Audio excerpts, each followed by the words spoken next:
ఓం సాయిరామ్ శ్రీమాత్రే నమః. అందరికీ నమస్కారం అండి. అందరూ కూడా సుఖంగా సంతోషంగా ఎప్పుడు కూడా ఆనందంగా ఉండాలి అని చెప్పి మనస్ఫూర్తిగా కోరుకుంటూ ఉన్నాను. ఈరోజు సందేశం ఏంటి అంటే కనుక, తల్లి ఈరోజు ఈ మాట నీ చెవిన పడింది అంటే ఏ కారణము లేకుండా పడింది అని చెప్పి అర్థం కాదు. నీకు అదృష్టం పట్టబోతుంది కనుకనే ఈ వీడియో నీ కంట పడింది. నిర్లక్ష్యం చేయకుండా విను తల్లి అని చెప్పి ఏదో తెలియని సందేశంతో ఈరోజు మన ముందుకు వచ్చారు కదా. మరి ఏది చెప్పినా కూడా అది మన మంచి కోసమే చెప్తారు, మన భవిష్యత్తు కోసమే చెప్తారు బాబావారు అమ్మవారు అయినా సరే. మనందరికీ కూడా తెలుసు కదా ఆ విషయం. వీడియోని ఎక్కడా కూడా స్కిప్ చేసుకోకుండా చివరి వరకు వినండి. అప్పుడే మనకు ఈ సందేశంలో ఉండే ఆంతర్యం ఏమిటో పూర్తిగా అర్థమవుతుంది. వీడియోలోకి వెళ్ళే ముందు ప్రతి ఒక్కరూ కూడా వీడియోకి లైక్ ఇవ్వడం మాత్రం అసలు మర్చిపోవద్దండి. అంతకంటే ముందుగా ఎంతోమంది చెప్పుకోలేనటువంటి సమస్యలతో సతమతమైపోతూ వాటిని ఎలా తీర్చుకోవాలో కూడా తెలియక ఇబ్బంది పడిపోతూ ఉన్నారు. అటువంటి వారి కోసమే ఈరోజు ఈ జీవితాన్ని మార్చేసే అందరూ కూడా శ్రద్ధగా విషయం ఈ సందేశంలో ఉన్న పరమార్థాన్ని అర్థం చేసుకుని మనకున్నటువంటి సమస్యలన్నిటిని కూడా పరిష్కారం జరుగుతుంది. ఏంటో ఇప్పుడు మనం తెలుసుకున్నామా? ఈ రోజు నీ ఒక చోట చేరి నీ యొక్క బాధలను తీర్చడానికి, నీ యొక్క కన్నీటిని తుడవడానికి ఈ వీడియో నీ కంట పడింది అని చెప్పి నువ్వు భావించాలమ్మా. ఎందుకు అని అంటే శివుడు ఆజ్ఞ లేనిదే చీమైనా కుట్టదు అని చెప్పి అంటారు కదా. కానీ ఏ కారణము లేకుండా నువ్వు నా భక్తురాలిగా నియమింపబడలేదు. అంత మాత్రమే కాదు, ఏ కారణము అనేది లేకుండా ఈ యొక్క సందేశం అనేది కూడా నీ చెవిన పడలేదు. ఈ యొక్క సందేశం నీ చెవిన పడింది అంటే నీ జీవితాన్ని అదృష్టపు మార్గంలోకి నడిపించడానికి, నీ జీవితంలో ఉండే కర్మలను తొలగించడానికి, నీ జీవితంలో ఉండే బాధలను తీర్చడానికే అయి ఉంటుంది అని చెప్పి నమ్మి ఒక్కసారి నన్ను తలుచుకుని నాపై నమ్మకంతో ఈ సందేశాన్ని వినడం ప్రారంభించు. బిడ్డ, ప్రతి మనిషికి కూడా కష్టాలు వస్తాయి, బాధలు వస్తాయి. ఏ మనిషి అయినా సరే కానీ కష్టం వచ్చినప్పుడు అయ్యో నాకు ఈ కష్టం ఎందుకు వచ్చింది, నాకు ఈ బాధ ఎందుకు వచ్చింది, ఈ కష్టం రాకుండా ఉంటే నా జీవితం అనేది వేరేలాగా ఉండేది, నేను ఆనందంగా ఉండేదాన్ని, కానీ ఈ కష్టం వచ్చి నా జీవితాన్ని తలక్రిందులుగా వచ్చేసింది అని చెప్పి బాధపడుతూ ఉంటారు. సంతోషాలు వచ్చినప్పుడు నేను చాలా అదృష్టవంతురాలిని అని చెప్పి తనకు ఇష్టమైన వారితో ఆ సంతోషాన్ని పంచుకుని తను ఆనందంగా ఉంటారు. అలాగే జీవితంలో కష్టాలు వచ్చినప్పుడు కృంగిపోతారు, సంతోషాలు వచ్చినప్పుడు పొంగిపోతారు. కష్టాన్ని సుఖాన్ని రెండింటినీ కూడా ఒకేలాగా బ్యాలెన్స్ చేసే వ్యక్తి కష్టం వచ్చినప్పుడు పొంగిపోడు, సుఖం వచ్చినప్పుడు పొంగిపోడు. బిడ్డ, అసలు ఏం చెప్పాలి అనుకుంటున్నాను అంటే కనుక ముఖ్యంగా ఇది ఆడవారు తెలుసుకోవాల్సిన విషయం. ప్రతి మహిళ కూడా ఎంతో బలవంతురాలు. ఒక మగ వ్యక్తి కంటే కూడా, అంటే ఒక పురుషుడి కంటే కూడా స్త్రీ మానసికంగా ఎంతో బలంగా ఉంటుంది. పురుషుడితో సమానంగా చాలా వీక్గా ఉంటారు పురుషుడు. ఎందుకు అన్న విషయాలు పక్కన పెడితే కనుక అసలు విషయాలు అనేవి నీకు ఇప్పుడు నేను చెప్తాను. బిడ్డ, ఇప్పుడు నీ కుటుంబంలో ఏం జరుగుతుంది, నీ కుటుంబంలో జరిగేది నన్ను చెప్పమంటావా? చెప్పిన తర్వాత నిజమే ఇదే జరుగుతుంది అని చెప్పి నువ్వు ఒప్పుకున్నట్లయితే కింద అవును ఎస్ అని చెప్పి కామెంట్ చేస్తావుగా. ఎందుకు అని అంటే నీ యొక్క కుటుంబంలో ప్రతి కదలికను కూడా నేను గమనిస్తూనే ఉన్నాను. ఎందుకు ఇంత బాధపడుతున్నావు, ఏమి సాధించాలని ఇంత బాధపడుతున్నావు, ఎవరి కోసం పుట్టావు, ఎవరి కోసం బాధపడుతున్నావు, ఎవరి కోసం చనిపోతావు? ఈ 3 ప్రశ్నలు నిన్ను నువ్వు వేసుకున్నప్పుడు మొదటి ప్రశ్నకు సమాధానం చెప్తావా? ఎవరి కోసం పుట్టావు, ఎవరిని ఉద్ధరించడానికి పుట్టావు? ఇప్పుడు నీ భర్తే ఉన్నారు, నీ మాట వినడం లేదు, నువ్వు చెప్పినప్పుడు సరే అని చెప్తూ ఉన్నారు. తీరా తను చేసే పని తనే చేసుకుంటూ వెళ్తూ ఉన్నారు. నీ మాట పెడచెవిన పెట్టేస్తున్నారు. తను మద్యాన్ని సేవించవద్దు అంటే మద్యాన్నే సేవిస్తున్నారు. తను తన యొక్క స్నేహితులతో తిరగవద్దు, కుటుంబంతో ఎక్కువ సమయాన్ని గడుపు అని చెప్పి నువ్వు ఎంతో కోరుకుంటూ ఉంటే తనేమో స్నేహితులతోనే తనకు సెలవు వచ్చినప్పుడల్లా ఎక్కువ సమయాన్ని గడుపుతూ ఉన్నారు. నీవు పిల్లలు ఇదే ప్రపంచం అయిపోయింది నీకు మాత్రం. నీకు ఇంకా వేరే వ్యక్తి మాట్లాడేవారు ఎవ్వరూ లేకపోవడంతో నీ సంతోషాన్ని బాధని ఎవరితో పంచుకోవాలో అర్థం కాకపోయినప్పటికీ అసలు నీ యొక్క పరిస్థితి నువ్వు తలుచుకొని ఒక్కొక్కసారి ఎందుకు ఇతన్ని నేను పెళ్లి చేసుకున్నానా, ఇతన్ని పెళ్లి చేసుకోకుండా మరొక వ్యక్తిని ఎవరినైనా చేసుకుంటే నా జీవితం బాగుండేది కదా అని చెప్పి నువ్వు అనుకుంటూ ఉంటున్నావు. కానీ విధి చాలా విచిత్రమైనదమ్మా. ఎందుకంటే ఎవరైతే నీ యొక్క నుదిటి రాతలో నీ భర్తగా రావాలి అని చెప్పి రాసి పెట్టి ఉంటుందో నువ్వు ఎంత తిరిగినా, ఎంత వెతికినా, ఎక్కడికి వెళ్ళినా, తిరిగి వచ్చినా కూడా అతనే నీ భర్త అవుతారు. ఎందుకో తెలుసా? ఇదే విధి. కనుక తల్లి, ఇక్కడ నువ్వు నీ భర్త మారాలి అని చెప్పి అనుకుంటున్నావు. నీతో ప్రతి విషయాన్ని కూడా చెప్పాలి అని అనుకుంటున్నావు. నిన్ను సంతోషపెట్టే విధంగా తన యొక్క మాట తీరు ఉండాలి అని అనుకుంటున్నావు. అంతేకాకుండా తనకు వచ్చే లాభాలు నష్టాలు, లాభ నష్టాలు ఏవైనా సరే కానీ, నష్టాలు ఏవైనా కానీ అన్నింటినీ నీతో పంచుకోవాలని చెప్పి నువ్వు అనుకుంటూ ఉంటున్నావు. కానీ అక్కడి నుంచి ఒక్కటి కూడా జరగడం లేదు. కుదిరితే వీలైతే నీ దగ్గర ఉన్న ఒక్క రూపాయిని కూడా అతను లాక్కోవాలి అనే ప్రయత్నం చేస్తూ ఉన్నారు. కాకపోతే ముఖ్యంగా తెలుసుకోవాల్సింది ఏంటి అంటే, నీకు ఇప్పుడు పెళ్ళయి ఒక 2 నెలలు 3 నెలలు కాదు కదా, కొన్ని సంవత్సరాలు అయితే గడిచిపోయింది. ఈ యొక్క కొన్ని సంవత్సరాల్లో నువ్వు తను ఎప్పుడైతే మద్యాన్ని సేవించి వచ్చారో వచ్చిన ప్రతిసారి కూడా గొడవ పడుతూనే ఉంటున్నావు. మీ ఇద్దరి మధ్య ఏదో ఒక విధంగా ఆ విషయం దగ్గర గొడవ అనేది వస్తూనే ఉంది. మరి ఇంత జరుగుతూ ఉన్నప్పటికీ కూడాను అతనిలో ఎన్ని సంవత్సరాలలో రాని మార్పు ఈరోజు వస్తుంది అని చెప్పి ఆశిస్తూ ఉన్నావా? ఒకవేళ నువ్వు అలా ఆశించినట్లయితే అది జరగదు అని చెప్పి గుర్తుపెట్టుకో. ఎందుకో తెలుసా? ఇక్కడ మార్పు అనేది ఒకరు చెప్తే కొంతమంది మారవచ్చు. కాదు అని చెప్పి నేను చెప్పట్లం లేదు, కానీ ఒకరు చెప్పినా కూడా అర్థం చేసుకోకుండా వారు చేసే పనే వారు చేస్తూ ఉన్నారు అంటే, అతనిలో మార్పు రాలేదు అంటే, అతనిలో మార్పు వచ్చే సమయం ఇంకా లేదు అని చెప్పి అర్థం. ఇప్పుడు నువ్వు పూర్తిగా తెలుసుకోవాల్సింది ఏంటి అంటే, తల్లి, తన చావు తనని చావనివ్వు, తన బ్రతుకు తనని బ్రతకనివ్వు. నిన్ను ఏ రోజైనా కానీ తిన్నావా? నీ ఒంట్లో ఎలా ఉంది? నువ్వు నా గురించి ఇంత టెన్షన్ పడుతూ ఉన్నావు. నీ కోసం నేను మద్యాన్ని మానేస్తాను, నిన్ను ఇక్కడి నుంచి నేను బాధ పెట్టను, సంతోషంగా చూసుకుంటాను. నాకు నువ్వు పిల్లలే ముఖ్యం. నేను ఇంత సంపాదిస్తున్నాను, నాకు నెలకు ఇంత వస్తుంది, నేను ఇంత వాడుతున్నాను అని చెప్పి ఏ రోజు కూడా అతను నీతో మంచిగాను, లేదంటే కలుపుగోలుగాను, లేదంటే ప్రేమగాను మాట్లాడింది లేదు.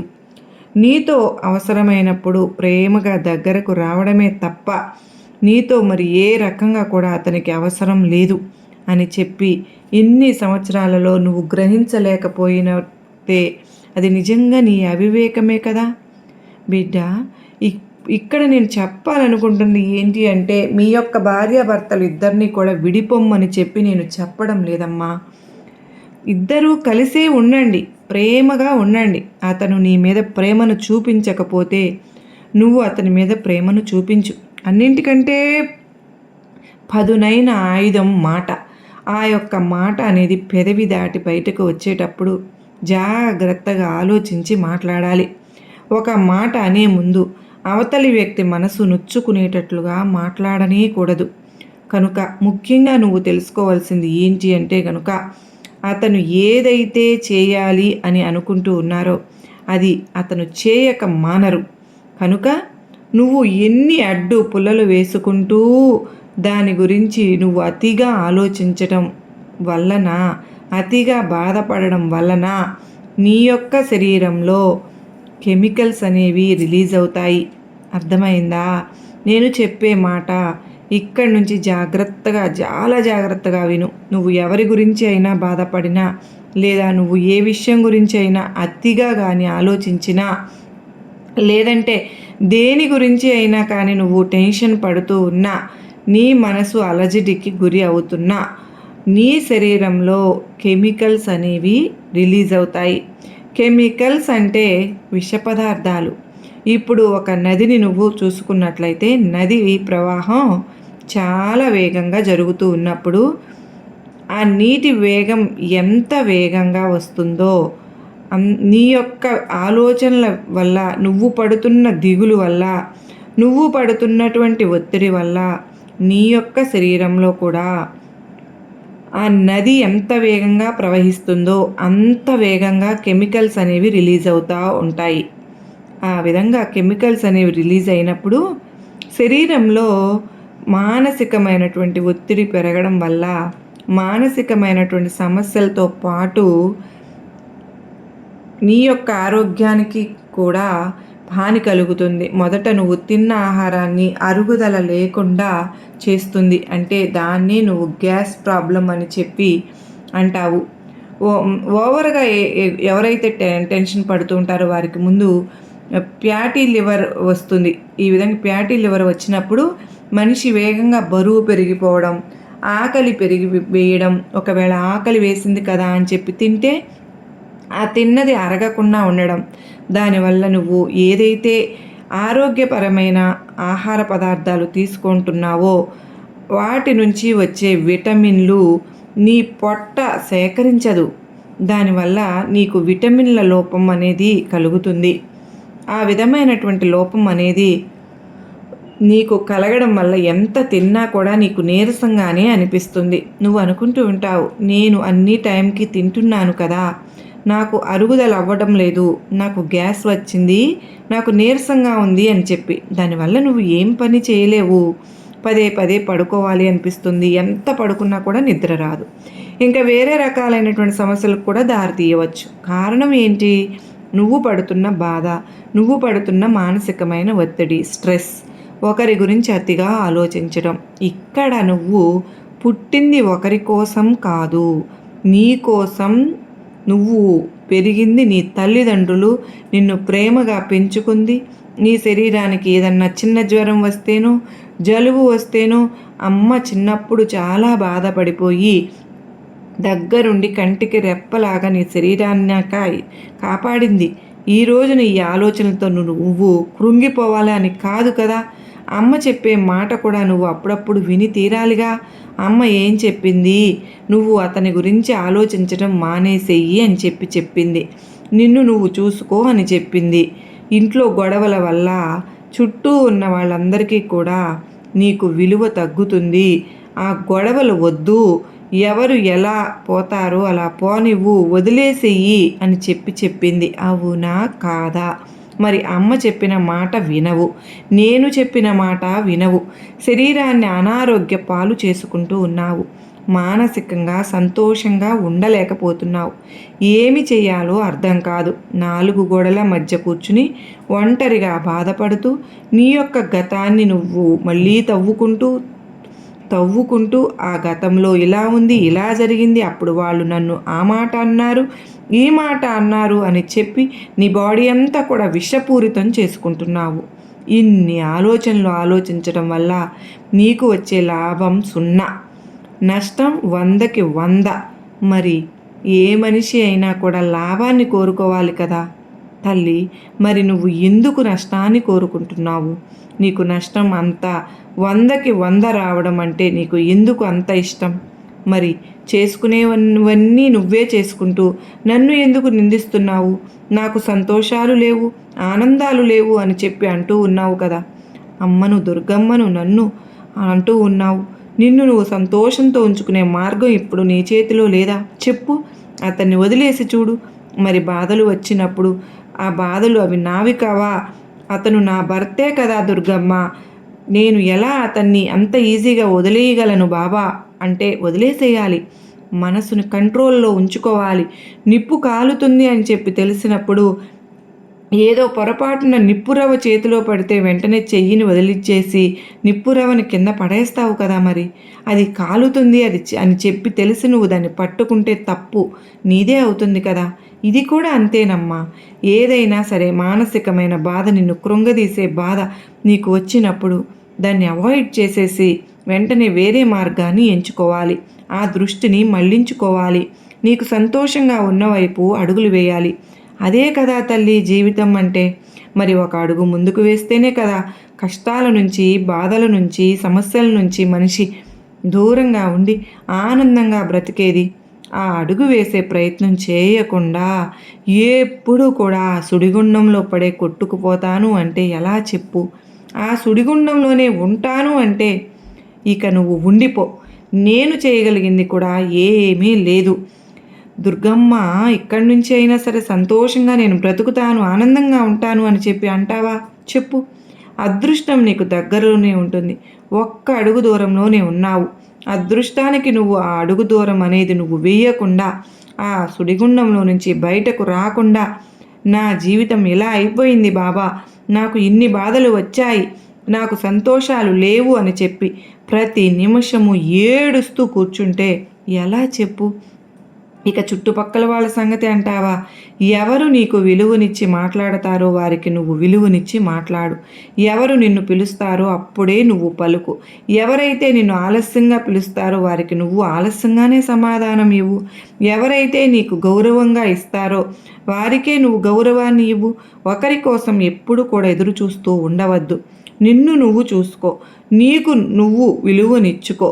ఒకరి గౌరవాన్ని అంటే ఒకరు నీకు గౌరవం ఇవ్వలేదు అని చెప్పి వారి దగ్గరకు వెళ్ళి నాకు గౌరవాన్ని ఇవ్వు అని చెప్పి అడుక్కోవద్దు.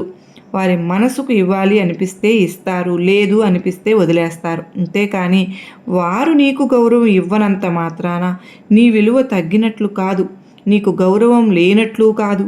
ఈ సమాజంలో ఎవరు చేసే పనులకు తగ్గట్లుగా వారికి గౌరవం అనేది దొరుకుతూనే ఉంటుంది. అయినా నువ్వు సమాజం కోసం కాదు కదా బ్రతుకుతున్నావు, నీ కోసం నువ్వు బ్రతుకుతున్నావు. ఇక నుంచి అయినా కాస్తంత కళ్ళు తెరిచి చూడు.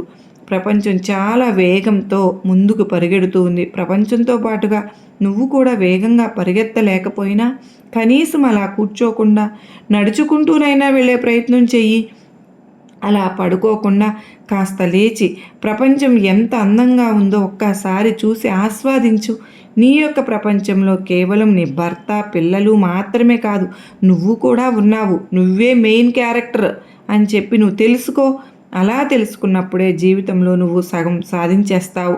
నువ్వు డబ్బులు సంపాదించాల్సిన అవసరం లేదు, ఆస్తులు సంపాదించాల్సిన అవసరం లేదు, ఏవో కోట్లు కూడా పెట్టవలసిన అవసరం లేదు, కూడబెట్టాల్సిన అవసరం లేదు.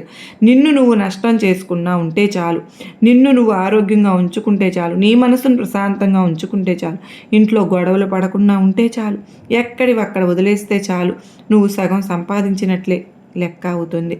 అన్నింటికంటే విలువైంది ఆరోగ్యం తల్లి. అలా నువ్వు శ్రద్ధ లేకోకుండా ఆరోగ్యాన్ని నిర్లక్ష్యం చేసుకుంటూ పోతే జీవితంలో ఎన్ని కోట్లు పెట్టినా ఆరోగ్యం తిరిగి రాదు అన్న విషయాన్ని తెలుసుకో. చివరికి ఎవరి కోసం అని చెప్పి నిన్ను నువ్వు ప్రశ్నించుకుంటే రేపు నువ్వు ఈ భూమి మీద ఉన్నా లేకపోయినా కానీ అతను బాగానే ఉంటారు. నీ బిడ్డలే ఈ యొక్క బాధను తలచుకొని ఏడుస్తూ ఉంటారు. నీ బిడ్డలకు ఆ బాధను మిగల్చవద్దు. సంతోషంగా ఉండు. నీ బిడ్డలను సంతోషపెట్టు. ఎప్పుడు కూడా మనసులో అలజడులు సృష్టించుకోవద్దు. గతాన్ని తవ్వుకోను వద్దు. ప్రస్తుతం జరిగే దాని మీదనే దృష్టి పెట్టు. అది కూడా నీకు సంబంధించిందే, వేరే వారి గురించి కాదు. ఇటువంటివన్నీ మనసులో పెట్టుకుని సంతోషంగా ఉండే ప్రయత్నం కనుక నువ్వు చేస్తే అదృష్టం ఆటోమేటిక్గా నీ దగ్గరకు వచ్చేస్తుందని గుర్తుపెట్టుకో. నిర్లక్ష్యం చేయకు తల్లి. చేస్తే ఇకపై నేను ఏమీ చేయలేను అని చెప్పి ప్రతి మాటను కూడా నా బిడ్డ సంతోషంగా ఉండాలి, నా బిడ్డ ఆనందంగా ఉండాలి, నా బిడ్డ ఆరోగ్యంగా ఉండి అన్నీ చూసుకోవాలి అని చెప్పి నేను చెప్పాను. అంతేకాని నిన్ను కృంగతీయాలి, నిన్ను విడగొట్టాలి, లేదా నిన్ను నాశనం చేయాలి అన్న ఉద్దేశంతో అయితే కాదు. నా బిడ్డ బాధే నాకు తెలిచివేస్తుంది. నా బిడ్డ బాగుండటమే నాకు ముఖ్యం. బిడ్డకు పట్టే అదృష్టాలు దూరంలో ఉండి తను ఆ అడుగు వేయలేకపోతుందే అని చెప్పి ఈ తండ్రి బాధ కనుక అర్థం చేసుకో. అర్థమైంది కదా ఈరోజు నేను చెప్పిన సందేశంలో చాలా చక్కటి ఆంతర్యం ఉంది కదా, అది మనం గ్రహించాలి. కానీ అమ్మవారు ఎంత వేదనతో చెప్పారండి ఈ యొక్క సందేశాన్ని. మీరందరూ కూడా అర్థం చేసుకున్నారు అని చెప్పి భావిస్తూ ఉన్నాను. అది మీకు అర్థమైంది, నచ్చిందని నేను కూడా అనుకుంటున్నానండి. నచ్చిన ప్రతి ఒక్కరూ చిన్న లైక్ ఇచ్చి చూడడం అయితే మానవద్దండి. మీరు మీ జీవితంలో కష్టాలు, నష్టాలు, ఒడిదుడుకులు, బాధలు ఇవన్నీ కూడా తరచుగా వస్తూనే ఉంటాయి. అవి వచ్చిన ప్రతిసారి నీ మనసు ఎంతో వేదనతో చాలా రోధిస్తూ ఉంది. బాధ వచ్చిన ప్రతిసారి కూడా నా పాదాల చెంతకు వచ్చి ఈ కష్టాలు నేను పడలేకపోతున్నాను తల్లి, మోయలేనంత బరువును నా తలపైన ఎందుకు పెట్టావు బాబా, నా జీవితం ఎందుకు ఇలా అయింది, ఇన్ని కష్టాలు అని చెప్పి నువ్వు ఏడుస్తూ నన్ను ప్రార్థిస్తూ ఉన్నావు కదా. నీ ఏడుపు చూడాలని చెప్పి నేను ఎప్పుడు కూడా అనుకోలేదమ్మా. ఎందుకంటే నువ్వు ఎప్పుడు కూడా నవ్వుతూ ఉండాలి, ఆనందంగా ఉండాలి అనే కదా ఏ తల్లి అయినా తండ్రి అయినా కోరుకుంటారు. నీ దుర్గమ్మ అయినా నీ బాబా అయినా అదే కోరుకుంటున్నాము. నువ్వు బాధగా ఎంత బాధగా ఉంటావో ఒక్కసారి ఆలోచించు. నీ యొక్క బాధను, నీ యొక్క కష్టాన్ని గురించి కొత్తగా మాకు చెప్పాల్సిన అవసరమే లేదు. అంటే నువ్వు పడే ప్రతి బాధ నాకు తెలుసు. నీ యొక్క ఆనందాన్ని చూసి నేను నీ యొక్క కష్టాలు చూడలేనా? నీ కష్టాన్ని చూడలేదని నువ్వు ఎలా అనుకుంటున్నావు చెప్పు? అన్నీ నువ్వు అనుకుంటే పొరపాటు పడినట్లే కదా. ఒక చెట్టుకు పువ్వులు రావాలి అంటే మొదట అది కొంచెం కొంచెం ఎదుగుతూ వచ్చి దానికి ముళ్ళు వచ్చిన తర్వాత అందమైన పువ్వులు వస్తాయి. అదేవిధంగా నీ జీవితంలో ఇప్పుడు కష్టాల సమయం అనేది జరుగుతూ ఉంది. నీకు అధికంగా కష్టాలు వస్తున్నాయి అంటే దానికి అర్థం నువ్వు సుఖాలు అనేవి రాబోతున్నాయని కదా. ఆ కష్టం వచ్చినప్పుడు బాధపడకుండా, ఏడవకుండా ఎలా బాబా అని నువ్వు నన్ను అడగవచ్చు. ఏదైనా సరే నీ యొక్క బరువు, బాధ్యత, భారం అన్నీ నా పైన వేసి నువ్వు ఏడుస్తూ నాకు చెప్పవలసిన అవసరం అయితే లేదు. నువ్వు నన్ను ప్రార్థించే సమయం ఏదైతే ఉందో, నా దగ్గరకు వచ్చి నీ కష్టాలు చెప్పుకునే ఆ సమయం ఏదైతే ఉందో, ఆ సమయంలో నా దగ్గరకు వచ్చి ఎందుకు వస్తావు చెప్పు? కాస్తంత మనశ్శాంతి కోసమే కదా. అటువంటి సమయంలో కూడా నువ్వు కన్నీరు పెట్టుకుంటే నేను నిన్ను చూడగలనా? ఒక్క విషయం నువ్వే ఆలోచించు. నా దగ్గరికి వచ్చినప్పుడైనా అటువంటి సమయంలో కూడా నువ్వు కన్నీరు పెట్టుకుంటూ ఉంటే నేను చూడలేకపోతున్నాను. నా దగ్గరకు వచ్చినప్పుడైనా సంతోషంగా గడుపు. ఇక నీకు ఎక్కువ రోజులు కష్టాలు అనుభవించే రోజులు లేవు. నీకు తప్పకుండా మంచి జరిగే రోజు నేను నీకు ప్రసాదిస్తున్నాను. ఈ రోజుతో నీ దశ తిరిగిపోయింది. ఇక నువ్వు జీవితంలో చూడవలసింది ఎన్నో చూస్తావు. చిన్న వయసులోనే అనుభవించవలసినటువంటి కష్టాలన్నీ అనుభవించేశావు. ఎంతోమందికి ప్రేమను పంచిపెట్టావు, కానీ ఎవరికీ నీ విలువ తెలియకుండానే పోయింది. ఎంతోమందిని ప్రేమతో దగ్గరకు తీసుకుని అన్నం కూడా పెట్టావు. నీ చేతితో ఎంతమందికి వండి పెట్టావు. ఎవరికీ కూడా విశ్వాసం లేదని బాధపడుతున్నావు కదా. నీకంటూ మంచి రోజులు వచ్చిన తర్వాత వాళ్ళే తప్పకుండా బాధపడతారు. ఇది నువ్వు తెలుసుకోవాల్సిన విషయం ఒకటి ఉంది. శ్రద్ధగా వింటావా? మూర్ఖులతోటి ఎప్పుడు కూడా ఎక్కువగా వాదించవద్దమ్మా. నీ భర్త మూర్ఖుడు. ఎందుకంటే ఇప్పటికే బాధపడుతున్న నీ మనస్సును ఇంకా ఎక్కువగా ఇంకాస్త బాధకు గురి అవుతుంది. నేను నీకు ఎప్పుడు కూడా చెప్పే విధంగా మీ యొక్క జీవితం ఏదైతే ఉందో అది నీ చేతిలో లేదు. అది వస్తువు అయినా కానీ, ఏ పనైనా కానీ, లేదంటే ఏ బంధమైనా కానీ, ఏదైనా సరే వాళ్ళ ఇష్టానికి వదిలే. ఎందుకంటే నువ్వు ఎంతగా నీ దగ్గరకు లాక్కోవాలని చూసినా సరే అది నీది కాదు అని అన్నప్పుడు నీ దగ్గరకు ఎప్పటికీ కూడా రాదని గుర్తుపెట్టుకో. ఎదుటివారు నీతో ఎలా మాట్లాడుతున్నారో కూడా అదేవిధంగా నువ్వు మాట్లాడడానికి ప్రయత్నించమని చెప్పానుగా. అప్పుడే నీ విలువ కూడా వారికి తెలిసి వస్తుంది. అందరితో కూడా అతిగా చనువుగా ఎక్కువగా మాట్లాడి ఎక్కువగా అందరిపైన ప్రేమను పెంచుకోనే వద్దు. అది నీ మనశ్శాంతిని చాలా విరుద్ధం. అంటే నీ మనశ్శాంతిని నువ్వే కోల్పోతావు. ఎప్పుడు కూడా ఎవరితో ఎంతలో ఉండాలో అంతలోనే ఉండు. ఎప్పుడు కూడా నీ జీవితంలో ఎవరైనా నిన్ను ఉన్నత స్థానంలో నిలబెడుతుందో దానిపైనే దృష్టి పెట్టు. అప్పుడే అందరూ కూడా నిన్ను వెతుక్కుంటూ వస్తారు. ఇక ఈ రోజుతో నీ దిగులు మొత్తం కూడా, నీ కష్టాలన్నింటికీ కూడా ముగింపు తల్లి. నీ జీవితంలో నీ కష్టాలన్నీ కూడా పోయి ఒక శుభవార్తల మీద శుభవార్తలు తప్పకుండా వింటావు. నీ మనసు చాలా మంచిదమ్మా.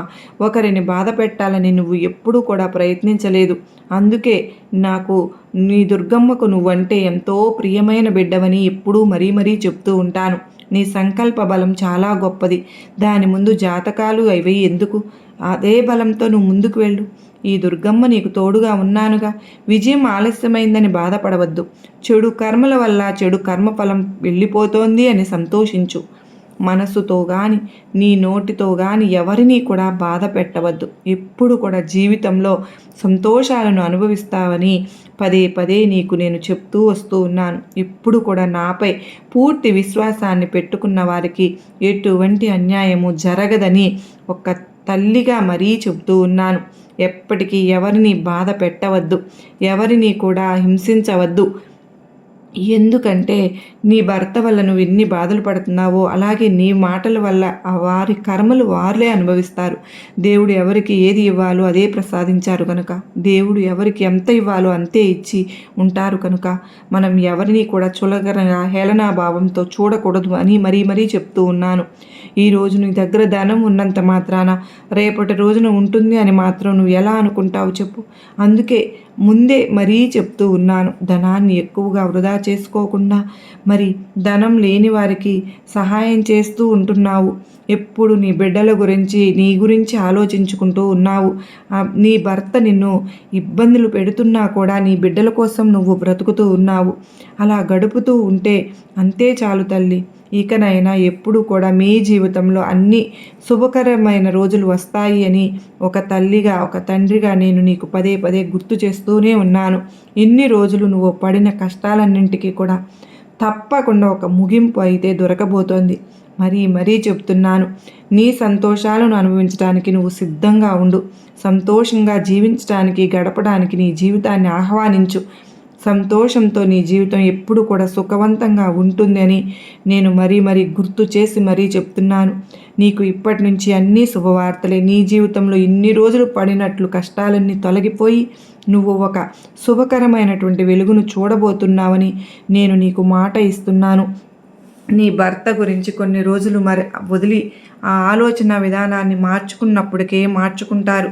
అంతేకాని నువ్వు మారమంటే మారతారా చెప్పు? మారడం లేదు కదా. మారని వారిని గురించి నువ్వు పదే పదే చెప్పడం వల్ల ఉపయోగం ఏముంది? నువ్వు చెప్పడం వదిలేస్తే అప్పటికే వాళ్ళకి తెలిసి వచ్చి నీ భర్తలో మార్పు అనేది రావడం స్టార్ట్ అవుతుంది.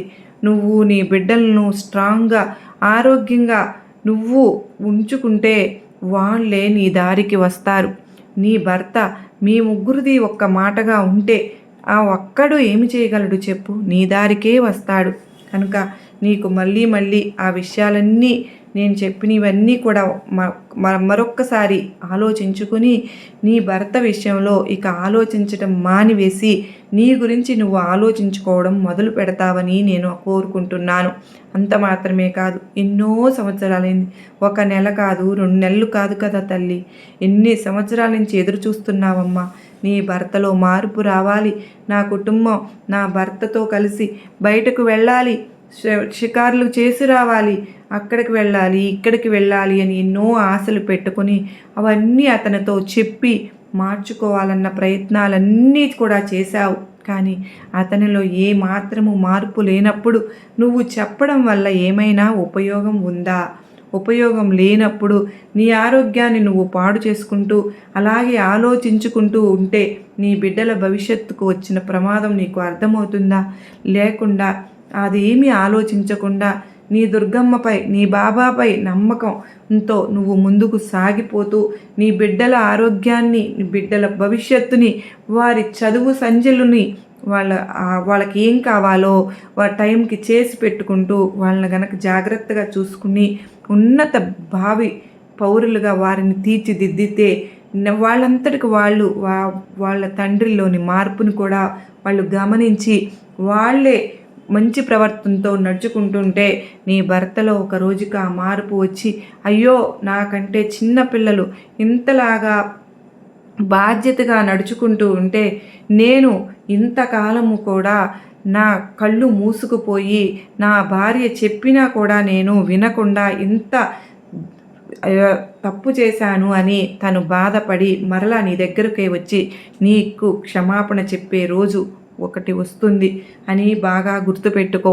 నీ దుర్గమ్మ చెప్పినా, నీ బాబా చెప్పినా నీ భవిష్యత్తు కోసమే అని గుర్తుంచుకొని జీవితంలో ఆలోచించుకుంటూ అడుగులు ముందుకు వేస్తే మా అనుగ్రహం ఎప్పుడు నీపైనే ఉంటుంది అని నీకు మరొక్కసారి తెలియజేస్తూ ఎంత వివరంగా అమ్మవారు కానీ బాబావారు కానీ మనకు తెలియచేస్తున్నారండి. నిజంగా ఎంత ఆవేదన భరితంగా ఈరోజు మనకు ఆ తల్లి వివరంగా తెలియచేశారు. మరి అమ్మ మాటను మనం గౌరవించి తల్లి మన కోసం చెప్పింది ఆ బాబా ఎంత వివరంగా మన కోసం ఇన్ని విషయాలు తెలియచేసిన విషయాలను మనం ఎవ్వరం కూడా మర్చిపోకుండా అమ్మవారి బాటలో ఎప్పుడు కూడా నడుచుకుంటూ ఉంటే ఆ తల్లి ఆశీస్సులు మన పైన ఎప్పుడు ఉంటాయని నేను మనస్ఫూర్తిగా మీ అందరితో కూడా పంచుకుంటూ ఉన్నానండి. మరి బాబా వారి ఆశీస్సులు, అమ్మవారి ఆశీస్సులు మనందరిపైన నిండుగా మెండుగా ఉండాలి అని మనస్ఫూర్తిగా నేను కూడా కోరుకుంటూ ఉన్నానండి. మరి అమ్మవారు ఈరోజు మనకు ఇంతటి చక్కటి సందేశంతో బాబావారు అందించిన ఈ సందేశంలోని అర్థాన్ని, పరమార్థాన్ని మీరందరూ కూడా గ్రహించినట్లయితే ఈ వీడియోకి ఒక చిన్న లైక్ అయితే ఇచ్చి, ఎవరైతే సబ్స్క్రైబ్ చేసుకోకుండా కొంతమంది మరచిపోతూ ఉన్నారండి, ప్లీజ్ అండి, మీ సపోర్ట్ నాకు ఎంతో అవసరం. అదే చేత్తో హైప్ అనేది వస్తుందండి. ఖచ్చితంగా మీరు హైప్ అనేది ప్రెస్ చేస్తే మన వీడియో మరింత రీచ్ అవుతుంది, మరికొంతమంది బిడ్డలకు రీచ్ అవుతుంది అని చెప్పి మరలా మీ అందరి నుంచి నేను కోరుకుంటున్నాను. మీ అందరి నుంచి కోరుకునేది నేను ఇది ఒక్కటేనండి. ఇంకా చిన్న లైక్ అయితే ఓం సాయిరామ్ అని కానీ, లేదంటే శ్రీమాత్రే నమః అని కానీ, ఏదైనా సరే మీకు ఇష్టమైన మాట కామెంట్ సెక్షన్లో షేర్ చేయండి ఫ్రెండ్స్. మరి మరో చక్కని అమ్మవారి సందేశంతో, బాబావారి సూచనలతో మనందరము కూడా ముందుకు వెళ్ళాలి, మరలా కలుసుకోవాలి అని చెప్పి మనస్ఫూర్తిగా అమ్మవారిని, బాబావారిని వేడుకుంటూ ఉన్నానండి. నిజంగా ఈరోజు బాబావారి అలంకారం చూస్తూ ఉంటే చాలా ముచ్చటగా అనిపిస్తూ ఉంది. ప్రతిరోజు నేను ఇలాగే చేసుకుంటూ ఉంటాను. మీరందరూ కూడా చూస్తూ ఆనందిస్తున్నారని కూడా నేను కూడా సంతోషపడుతూ ఉన్నాను. సర్వే జనా సుఖినో భవంతు.